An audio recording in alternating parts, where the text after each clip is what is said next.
Ciao Ellie, ciao, ti bacio, ne approfitto. Ellie, che in realtà ti chiami Elisa De Munari, no? Però in arte sei Ellie De Mon, non De Moon, ma De Mon, come Crudelia, ma senza Crudelia, cioè, perché sì. Io ti conosco poco, o meglio, ho sentito parlare di te perché so che tu sei abbastanza nota all'estero, perché hai fatto uno sfracello di concerti in giro per l'Europa e forse anche fuori dall'Europa. Ma 10 anni fa negli Stati Uniti. 10 anni fa negli Stati Uniti sei stata? Che bello, dove? Ho fatto tutto il Midwest, da cui sono arrivata a Chicago, tutta l'area di Milwaukee. Che bello. Così posti fino a Omaha e poi giù Nashville. Nashville, che è la città della musica, no? Il country. Il country di Nashville. Però in realtà sei veneta di origine, cioè sì, sei proprio veneta. Si sente un pochino l'accento. Un po' tanto.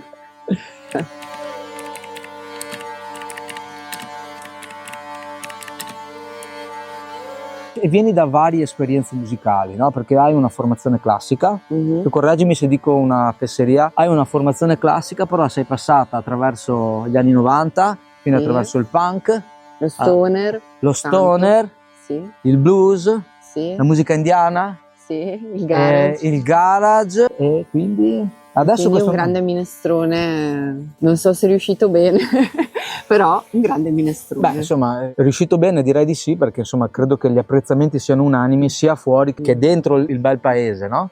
Anche se qua credo tu abbia fatto meno concerti rispetto a quelli che hai fatto. Ne ho fatti tantissimi anche in Italia, perché prima del Covid era un po' il mio lavoro, quindi ero sempre sulla strada, perché forse le persone non sanno, ma in realtà in Italia esistono tanti musicisti, perché si ha un po' l'idea che il musicista sia quello che va in TV, sia quello che ha un certo tipo di successo mainstream, ma in realtà esistono tantissime realtà appunto che vivono con la musica e attraverso la musica e non sono necessariamente note. Il mio percorso musicale è stato, io lo definisco sempre un po' schizofrenico, nel senso che è passato attraverso tanti tipi di esperienze, anche molto diverse fra di loro, che mi hanno un po' fatto capire, più che altro a livello umano, dove mi piace stare, ecco. Mettiamola così. Tu non ti sei mai posta dei limiti di appartenenza, da quello che mi pare di capire, no? Nel senso, tu dici io sono schizofrenica, però in realtà la connotazione negativa di questa patologia tu la vivi, nel senso non si mangia sempre la stessa pasta asciutta, ma si fanno tante esperienze, la musica rappresenta tutte queste facce dell'anima, no? Quella gioiosa che quella triste, ma anche quella che si caratterizza dal blues piuttosto che quella dallo stoner o dal punk. In questo momento del tuo percorso, tu dove ti senti di essere arrivata e in quali di queste facce ti senti più a tuo... Quale di questi modi espressivi ti rappresenta di più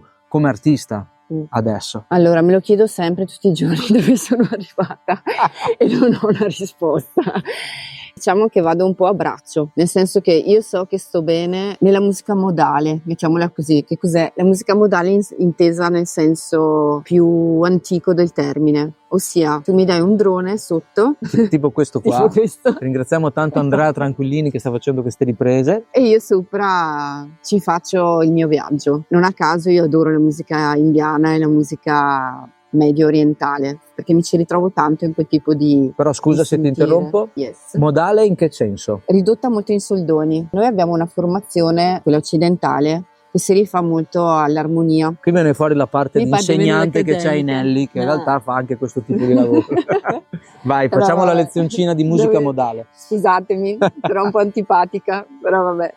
La nostra tipo di costruzione è verticale, per cui noi abbiamo un tipo di approccio alla musica molto basato sulla sovrapposizione, ok, di suoni che devono essere, per la nostra formazione, per quello che passa in radio al 90%, consonanti, cioè gradevoli da sentire, no? Mentre la musica modale non è basata sulla verticalità ma sull'orizzontalità, per cui a farla da padrone è la melodia che diventa molto molto fiorita e piena anche di particolari a cui noi non siamo più abituati, per cui a me piace tantissimo appunto la tradizione indiana, quella medio orientale, se vuoi quella rinascimentale, quindi quella pre-armonica. Nel rock ad esempio mi piace molto la musica dei Sunno, quella roba lì molto perché si rifà sempre a un tipo di stato, se vuoi, meditativo. I Sunno li ho già visti 2 volte, vediamo quando ritornano. Tu frequenti i concerti?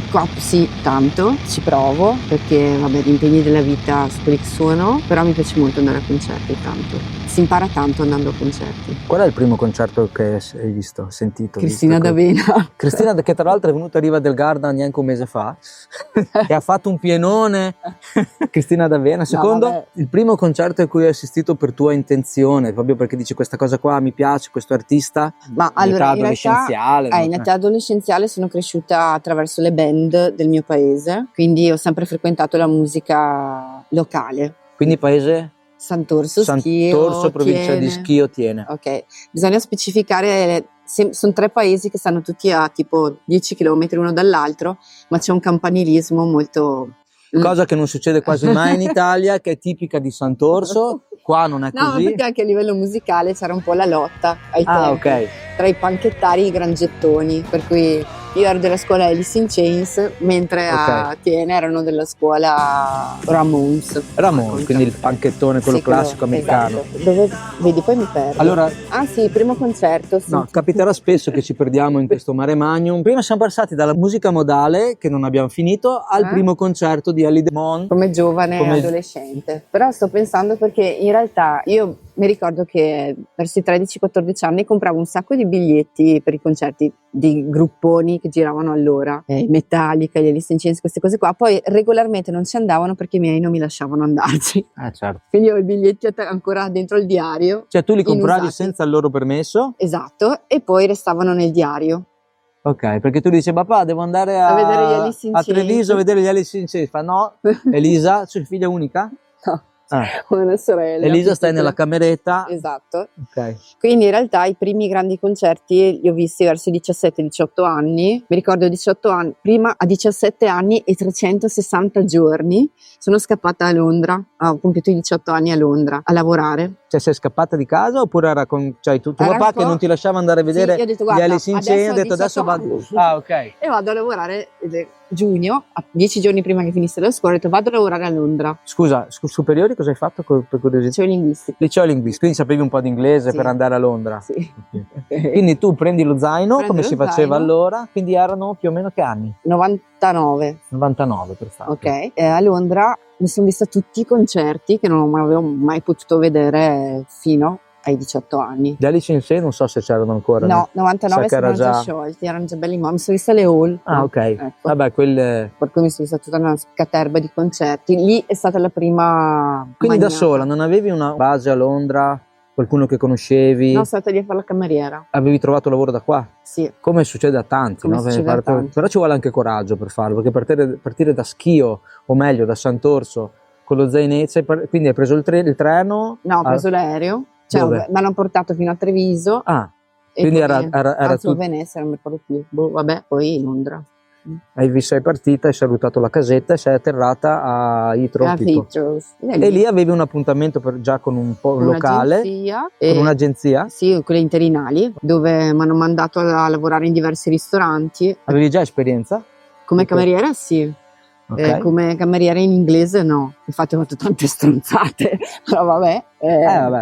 Ci stanno. E si impara. Lì hai trovato casa e lì ti sei vista un sacco di cose, ma lì suonavi già? Sì, e infatti mi ricordo che poi a Londra la cosa bella era andare in giro per le strade e vedere la gente che suonava, che per me era una cosa wow. Adesso è una cosa che io odio fare, suonare per strada, però ai tempi... Ah, tu non sei una buskers, no. Come si dice, non ti piace? Non mi piace, però ai tempi mi ricordo che era una cosa che mi faceva impazzire. Mi sedevo davanti ai vari musicisti, ci facevo un po' amicizia, loro mi passavano la chitarra, mi facevo 2 accordi, così. Che figata.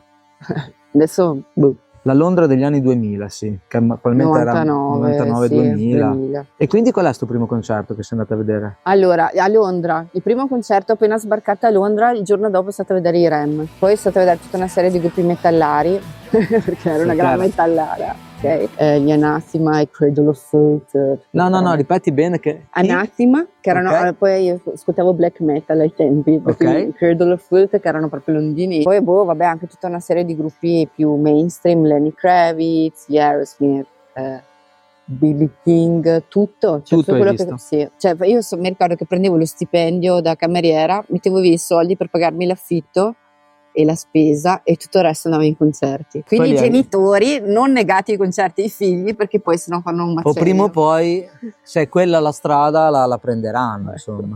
Che bello, quindi quanto sei rimasta a Londra? Allora ero in quarta superiore, quindi a settembre mia mamma mi ha preso per le orecchie e ha detto devi fare l'ultimo anno di scuola. Quindi sei andata d'estate? Sì. L'estate a Londra, wow. E sei tornata poi a Schio e hai fare finito... l'ultimo anno di scuola. In quel periodo non avevi ancora registrato nulla? No. Però avevi già cominciato a fare esperienze live da rocchettona, perché già avevi le prime band. Sì, le classiche band di cover, Alice in Chains, Black Sabbath. In cui tu cantavi già? No, suonavo la chitarra. Ah, eri la chitarrista? Sì, e bassista a quello che serviva. E poi però lì suonando il basso mi sono resa conto che adoravo i toni gravi, anche per il mio grande carattere molto leggero, soprattutto per la gravità, e ho deciso di andare a suonare il contrabbasso in conservatorio. Ah, quindi prima non avevi fatto il conservatorio tipo alle medie? Ma avevo fatto le classiche cose, fanno adorare la musica. Cioè il teoria solfeggio, quelle robe lì che dici basta, è una sensazione molto comune quella che tu hai provato. Però poi ho detto no vabbè, voglio farlo sul serio. Ai tempi di farlo sul serio, quando io ho detto ai miei genitori io voglio studiare sul serio musica, vabbè, naturalmente hanno tentato in tutti i modi di dire col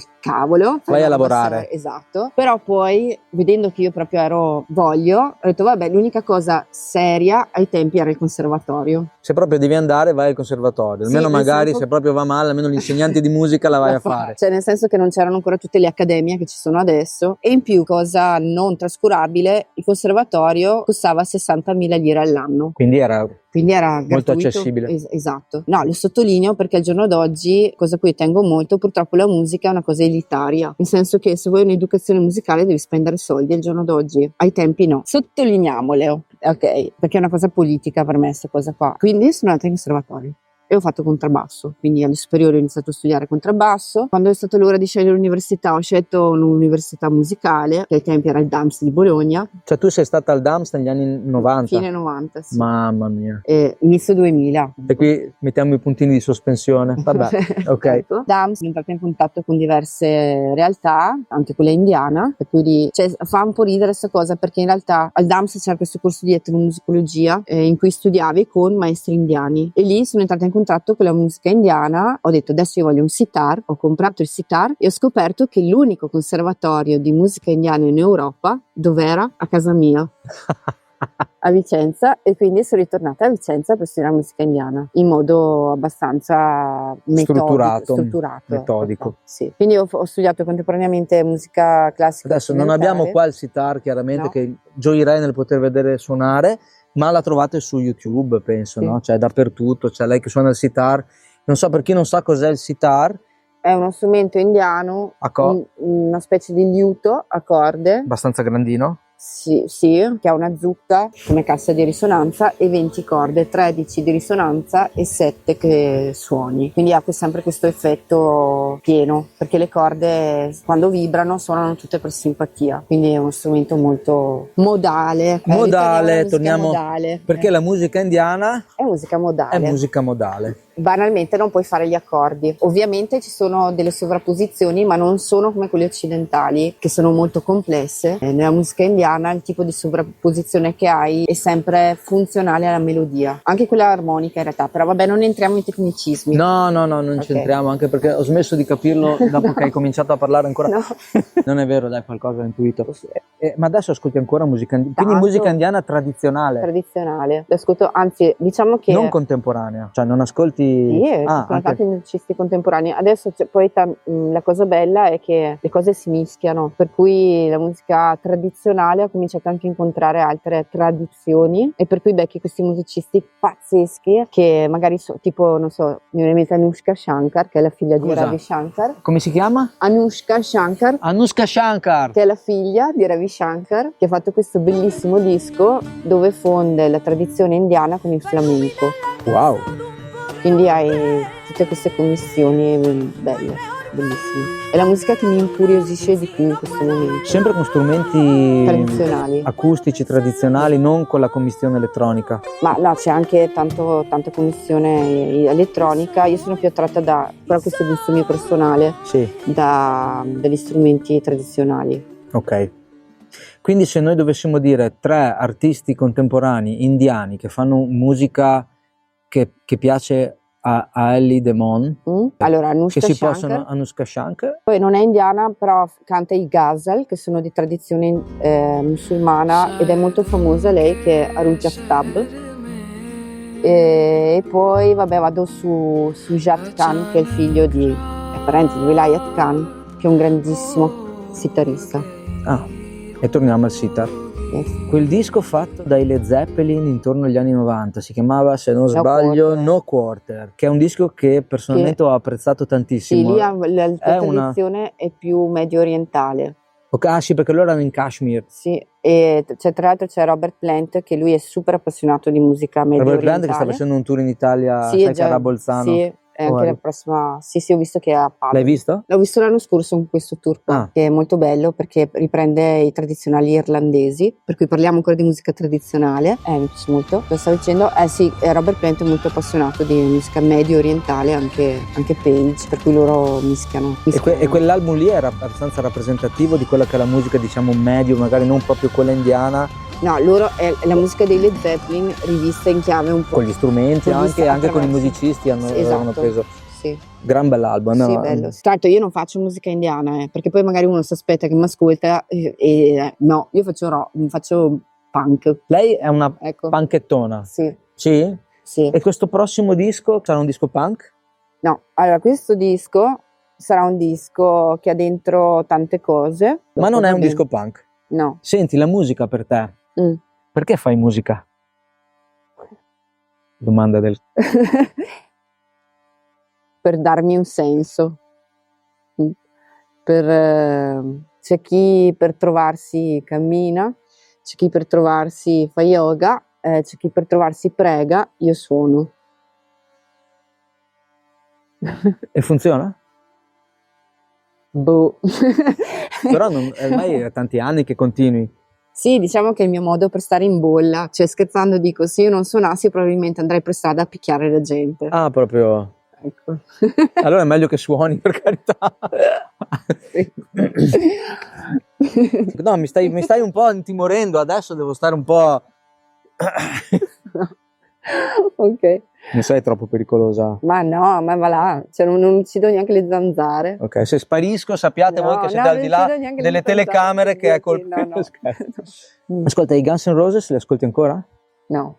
Perché? Perché hai visto quel video dove dico Slash? Ho visto un video, no, mi sono un po' documentato. A differenza, l'ultima intervista che abbiamo fatto l'abbiamo fatta con Simone Filippi dei CCCP e di lui non ho trovato quasi niente in rete. Anche su Ellie Demon non c'è tantissimo, ma comunque c'è qualcosa. E una delle cose che ho trovato è stata l'intervista fatta con Radio Eureka, se non vado errando. Tanti anni fa. 10 anni fa circa, in cui c'era la intervistatrice di cui mi scuseranno, non ricordo il nome, chiedeva appunto con cosa sei nata tu e tu dicevi i Guns N' Roses perché Slash è un buono e però adesso non li ascolto più. Allora mi sono chiesto, ma perché i Guns N' Roses non li ascolti più? Ma perché allora siamo negli anni 90, no? Andavo alle elementari io ai tempi. Siamo in pieno movimento grunge. Gli antagonisti del grunge ai tempi erano un po' i Guns, queste cose che facevano i giornali di mettere le band contro, quelle robe lì sì. che lasciano il tempo che trovano. Però quando sei bambino un po' ci ritrovi. C'è un aneddoto, dopo te lo racconto, sul rapporto che hanno avuto una volta Kurt Cobain e Axl Rose nei confronti della compagna che era poi la cara.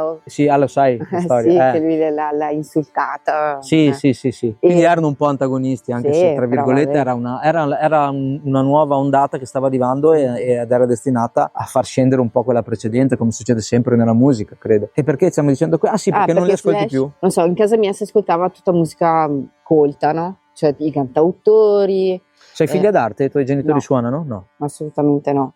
Però ascoltavi Guccini, De André tantissimo, tutti i cantautori, e io dicevo ma io voglio suonare la chitarra elettrica, e il bambino prende come riferimento la cosa più immediata che c'è, no? Ai tempi. Ma com'era arrivata a te la chitarra elettrica? Guardando la TV. C'era MTV? C'era MTV. No, c'era Video Music. Video Music ce lo ricordiamo tutti, sì. C'era Video Music e un po' il simbolo della chitarra elettrica era Slash. Sì. Okay. C'era Joe Perry prima, però forse tu sei arrivata dopo. Sono arrivata dopo e quindi io bambina dicevo io voglio fare quello lì, ecco. Quindi ti vedevi con la tuba e i capelli davanti. Che forte. Quindi è partito banalmente da questa cosa qua, ecco. Però adesso non ti piacciono più. Ma no, è ovvio che se passano i Guns N' Roses per radio, la cantatina me la faccio. Ah, ecco. No, e poi c'è Tetta perché c'è l'aneddoto. No, perché facciamo tutti qua i seriosi, sai, No, noi no. Guns N' Roses. Aspetta. Però appena parte il No, Sweet no. Child O' Mine, tutti con gli Aspetta, accendini. No, io ti dirò di più. Quando vado in giro a suonare, poi devo stare sveglia per guidare. Sì, perché tu giri da sola, perché Sì. non abbiamo descritto questa cosa della One Woman Band. Per stare sveglia ho il mio CD, perché io ho ancora la radio con i CD, anche se Ok. adesso ci sono le Sì. E dentro, per stare sveglia, chi c'è? Appetite for Destruction. No, Peggio, andiamo proprio- Slayer. No, Anthrax. Andiamo proprio sulla roba proprio sulle guilty pleasure. Sulle guilty pleasures. Per stare svegli, ma che hai a che fare con la musica metal? No, vabbè, credi che sia Bon Jovi. Mamma mia, io sono stato un fan della prima ora proprio, speciale. Ma vabbè, tipo Per stare svegli mi aspettavo qualcosa di addirittura più energico, però ti basta per stare sveglio. Ma no, perché poi canti, non gli Slayer, faccio fatica a cantarli. Tu non sei col growl? No, quello ti manca. No. Nonostante tu abbia, come dicevamo, militato in una band punk abbastanza nominata al tempo, Gli Almandino, quite là. gli Almandino Adesso parla di 20 anni fa. Quite Deluxe.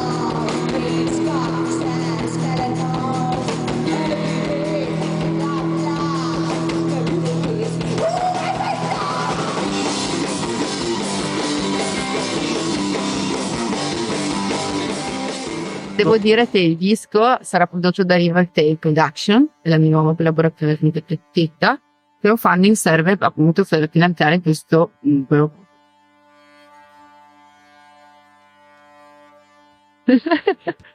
Molto anche goduto, immagino. Ma perché, sì, no, nel senso perché che lei, essendo una blues girl, noi sappiamo che noi soffriamo ad ascoltare il blues perché ci piace ma soffrire. certo, ma Quindi Ellie Demond, il titolo in veneto è Raise. Raise, ha partecipato al crowdfunding, ascoltate il disco. Ciao a tutti, grazie mille. No, no,